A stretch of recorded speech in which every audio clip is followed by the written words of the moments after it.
welcome to Business Talk Sister Rock. I'm Bekkah, and today's episode title is What You Need to Know About Having a Business Partner. And I'm going to be honest with you.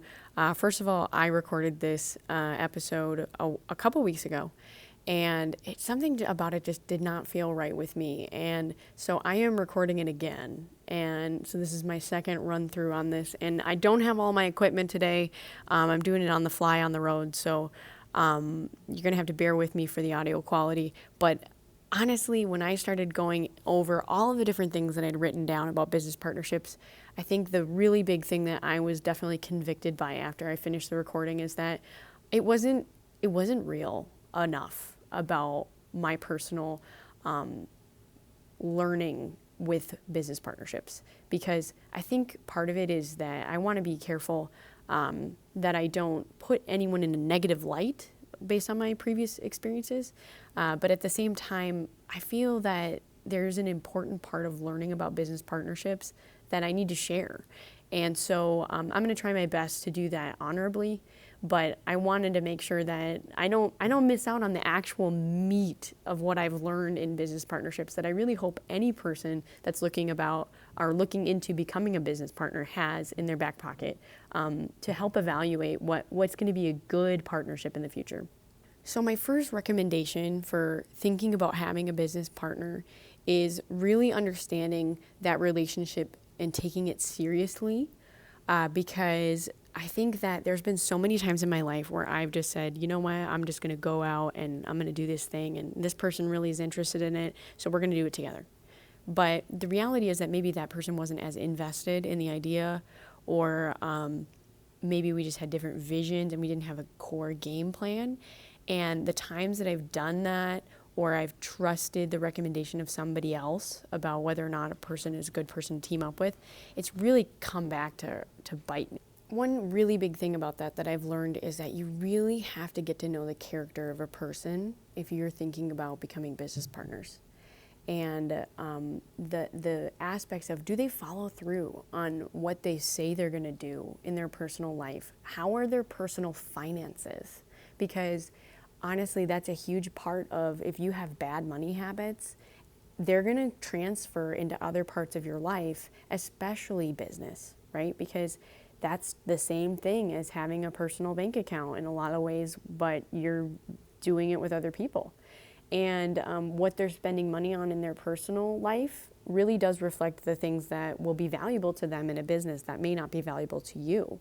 And I think that that's really important, because even just simple things, like I've been in situations where in a startup, people are saying, well, we should buy this really nice copy machine. And I'm like, well, we could just get copies occasionally when we need them from a facility that we're renting and pay 25 cents a copy. And right now I feel like we're only copying maybe 10 pieces of paper a month. So I think that's a better investment, even though it may be technically more expensive in the short term, because I'm somebody that likes to run lean as long as possible.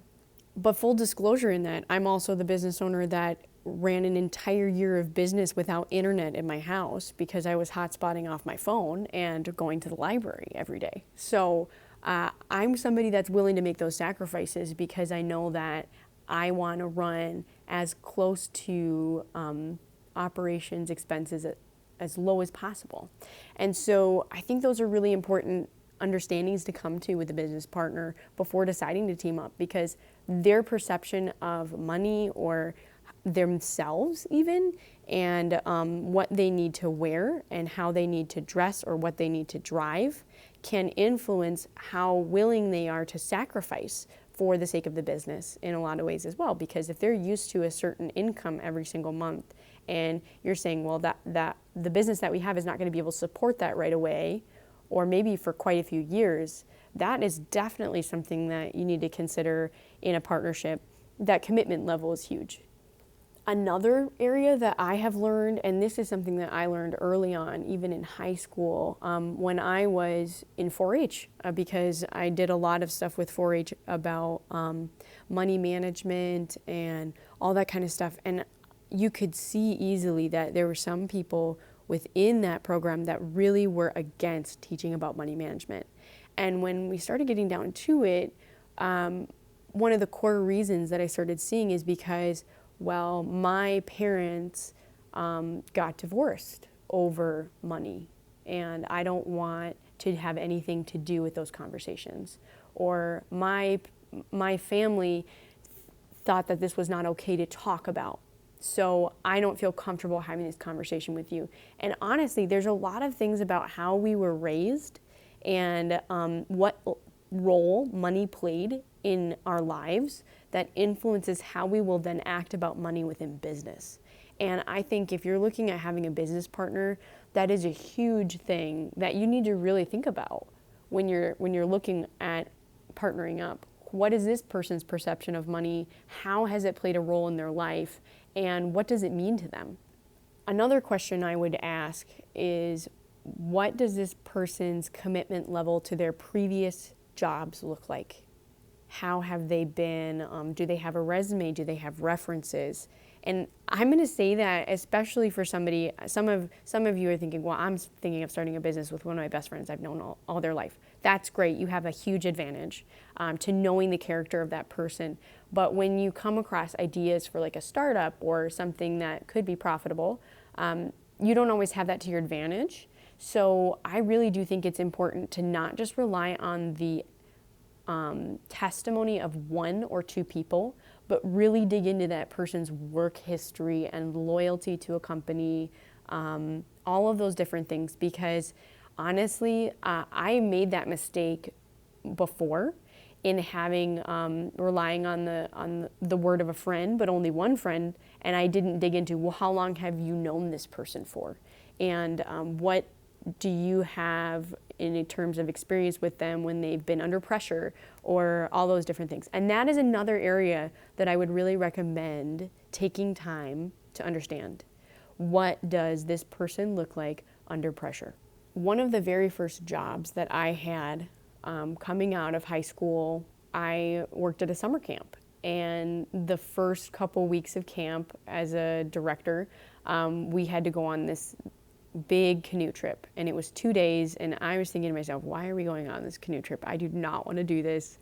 I'm not great at canoeing. I've never been canoeing for this long.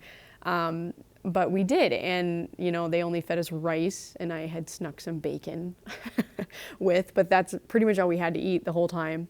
And I just remember being really excited at first, be like, you know what, we're gonna have a good attitude. And by the second day of just all day for hours on end, trying to coordinate a canoe with one other person over rocks and all these different things and portaging, I was physically exhausted. And we didn't realize through this whole thing, we finally made it to the Lake Superior. We went down the Brule River. It was pretty crazy. But when we finally made it there and we started talking about why we did that, one of the big things that they told us was, well, you're going to be partnered with this person all summer long, and we want you to see what that person looks like when they're exhausted and they have not too much left inside them. What are their tells of, okay, this person needs a break, and how do they act when they're in a stressful situation, and how can you guys support one another throughout the summer to make sure that those relationships can sustain over hard things that are going to arise.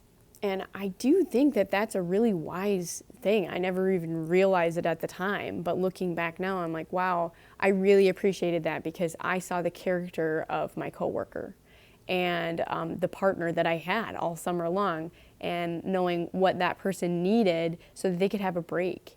And I think I also introspectively learned a lot about myself and what I do under stress. And quite honestly, there was a time where I needed to be alone, and I went and sat in a porta potty, sopping wet, and cried my eyes out.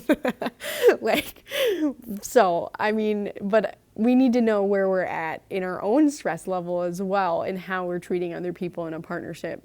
So that brings me to the next thing that I think is really important in partnerships is being knowing if the person you're choosing to work with is humble, teachable, and self-aware. Because I cannot tell you how many times I have seen, and my friends have also seen, business partnerships fall apart because of pride. And businesses stall out because of pride. And I think that that's probably, honestly, the number one thing that wrecks business relationships. And people don't like to admit it, but that's common for entrepreneurs, because entrepreneurs are the people that are trailblazing a lot of times. And those are people that usually have the confidence enough to move forward. But unfortunately, that confidence can come with a lot of pride, and that can lead to not being teachable. In the partnership that I had with my sister Ruthie over this podcast over the last couple of years, I will say that she's very good at discerning if someone has a teachable spirit. And I remember there's been times in our podcast even that we've interviewed people that we've had business partners or whatever, and we've just talked with them. And I just remember a specific conversation where I was like, oh, this could be a really good resource for you or whatever. And my sister just kind of was like pushing me along in the conversation. And afterwards, she's like, there's no point in talking with them about that because they're not teachable. And that's unfortunate, right? That's really unfortunate, especially if you're trying to grow a business, because there's a lot of really wise business mentors that are willing to invest in you if you ask. But then that help only goes as far as your willingness to apply what advice they gave you. And for me, a lot of times I've had people come back to me and say, oh, well, I just was worried that you would be disappointed that I didn't do anything. I'm like, well, no, I appreciate that you went and researched my suggestions. And if they weren't going to work for your business, I totally respect that. However, I want to know that you actually went out and did something with the information first. And if it doesn't apply, that's when you come back and say, hey, I don't think this is going to work, and here's what I'm thinking. And then that business mentor can brainstorm with you again. And so I think that that's a really important part of a partnership. Now, another thing that I think is really helpful to understand about a business partnership is your personality and that person's personality. And I'm doing this as just two business partners. This whole conversation so far has been that way. If you're looking at having more than one business partner, there's a lot more dynamics in that. And we're going to get to those a little bit, but I'm going to try to just talk about the personality first. So when you have somebody that you're looking to partner up with, those personality tests and all those different resources that are out there are going to be so helpful for you just to understand where you guys can complement one another and where you're probably going to clash. And a lot of times the things that you can complement someone in, because maybe you're the opposite of them, can also be the place where you have the most conflict. And that's where you have to appreciate the beauty of that person's abilities and talents, but also recognize that you have some things back and forth that you're going to need to work through. There's always going to be conflict in any relationship. And as long as it's productive conflict, it can be a really good thing to moving your business forward. So now we're going to talk a little bit about having more than one business owner. In general, for any type of business partnership, I would recommend having an operating agreement that has bylaws in it. And first of all, getting things in writing from the very beginning always is important to making sure that you're on the same page about the expectations. Because outside of pride, expectations not being met is another area where businesses really fall apart.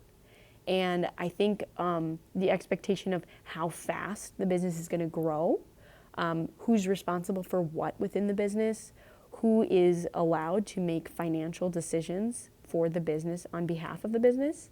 I think those roles and responsibilities are so important in that, but then also understanding that there's two phases of business if you are a startup. There's the phase where your roles and responsibilities are going to be all over the place at the beginning, knowing that in the future you're working towards only having these roles and responsibilities. However, everyone's going to need to jump in and do what they need to do to support the business at the beginning. And if you silo those roles too early, there's balls that get dropped and can lead to poor customer service. It can lead to a bad business reputation because someone says, well, that's not my job.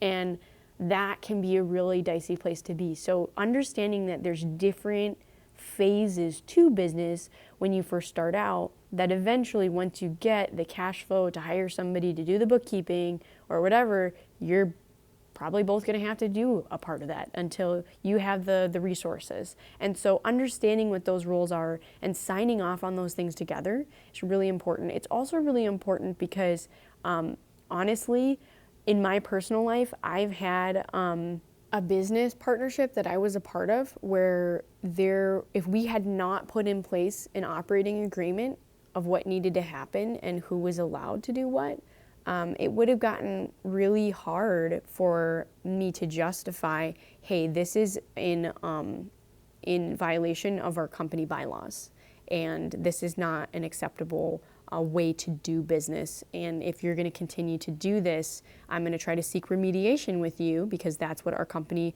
operating agreement says we need to do. But if that is not successful, I have the right to bring this to court. And I think that information is really important to have accountability in for people because it covers you as a person if you say, wow, this business is making a financial decision that could reflect poorly on me. And I can't be a part of that. That could damage my reputation. And having those safeguards to your own reputation is really important, quite honestly. And I think a lot of people don't realize that that is something that can happen. I would also say too that going back to that aspect of the reason why the business partners are interested in becoming partners is really a huge deal. There are some people that are interested in partnership just to be a silent investor, even though they're a partner in the business. They don't want anything to do with the decisions or the operations. That's perfectly fine if they think that they're going to invest their money wisely. That's great. However, there needs to be contract information that's written up that says those things in it, just in case in the future there's a decision that's made that silent partner doesn't really agree with. Some other really helpful things to look at in terms of business partnerships is figuring out relationships of that person with others in their past. Honestly, relationship history overall is so important to understanding how that person's going to be responding.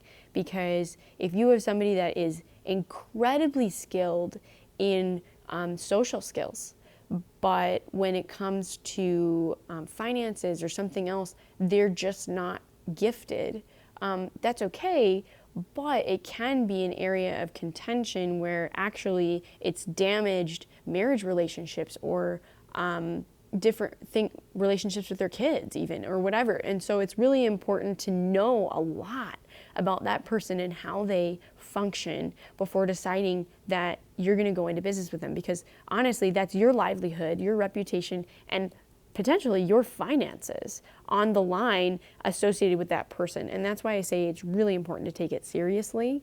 And then also too, within that operating agreement, it's really important to know how much percentage of the company each person has.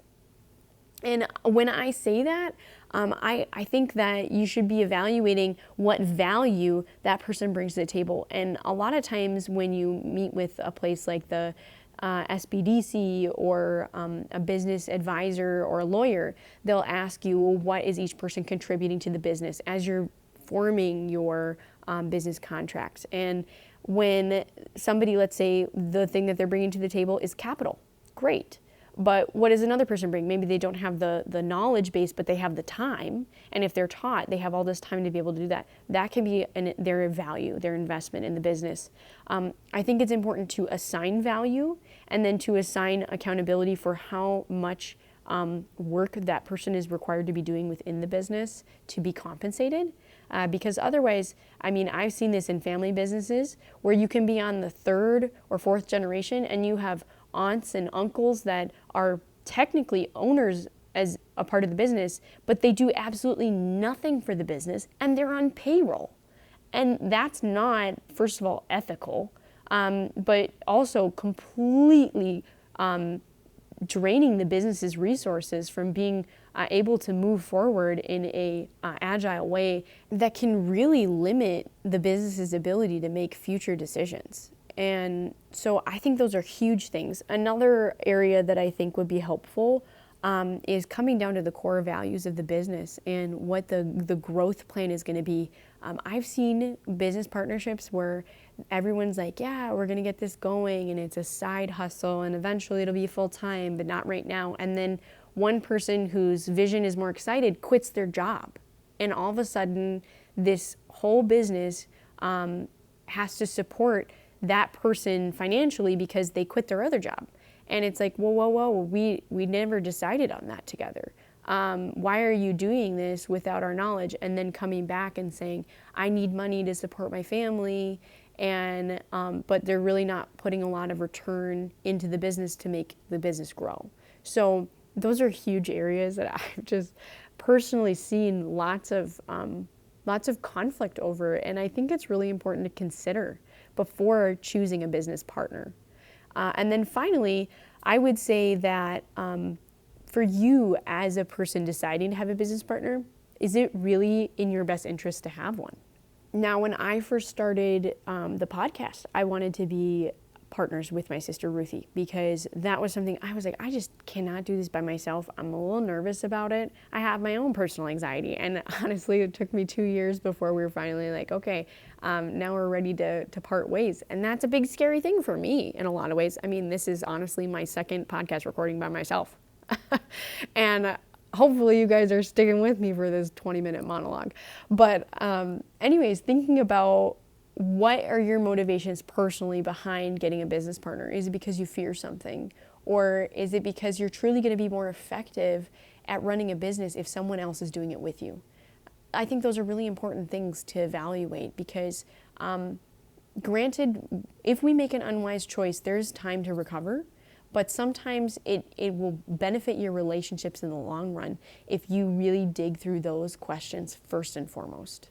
Okay, so I'm going to move into the Sister Gawk portion of the episode, and this is a story about one of my buddies, and I will say that he decided to buy out a business partner in a partnership, and in the process of that, he got kidney stones, and it just totally made the process like so much slower because he was in so much pain and all this stuff. And I just felt so bad for him as he's trying to go through this stuff to say, yeah, I want to be able to take over this partnership. And then they're like, well, are you going to actually be able to do what you're going to need to do physically?